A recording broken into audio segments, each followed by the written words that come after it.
Bill Johnson tells a great story. We know that all of the gospel writers say that when Jesus is baptized in the Jordan River, the dove descends. Only John's gospel said the dove descended and remained.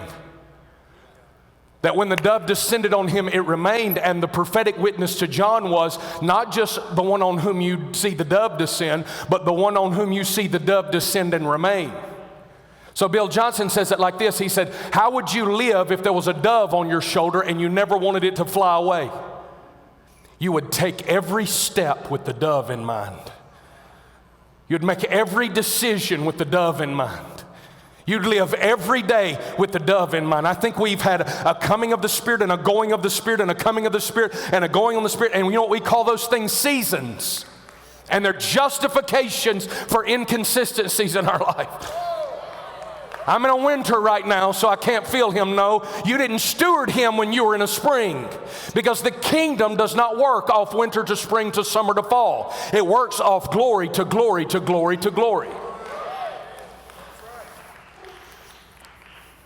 Blessed is the man who walketh not in the counsel of the ungodly, nor standeth in the way of sinners, nor sitteth in the seat of the scornful. But his delight is in the law of the Lord, and in that law does he meditate day and night. He shall be like a tree planted by rivers of living water that brings forth fruit. And some translations say its season. That's not the right translation. Brings forth fruit in every season. Prove it, okay? His leaf never withers.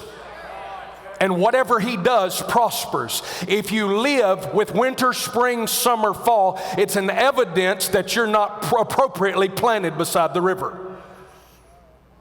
We're in a dry time. It's just a dry time. We're just in a drought, but it's okay. We'll cycle back around. Well, here's the problem. The tree was never supposed to receive its resources off what falls.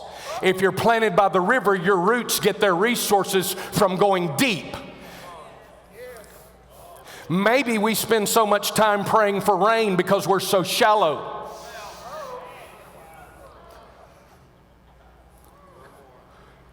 We're supposed to pray for on earth as it is in heaven, right?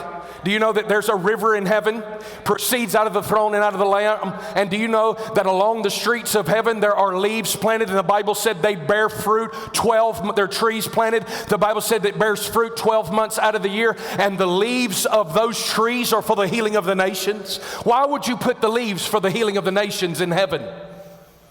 There's no sick nations in heaven. He put the leaves on the trees because somebody was supposed to travel to the place where the blueprint is held and begin to bring the leaves of that dimension into the brokenness of this dimension until we manifested historic transformation.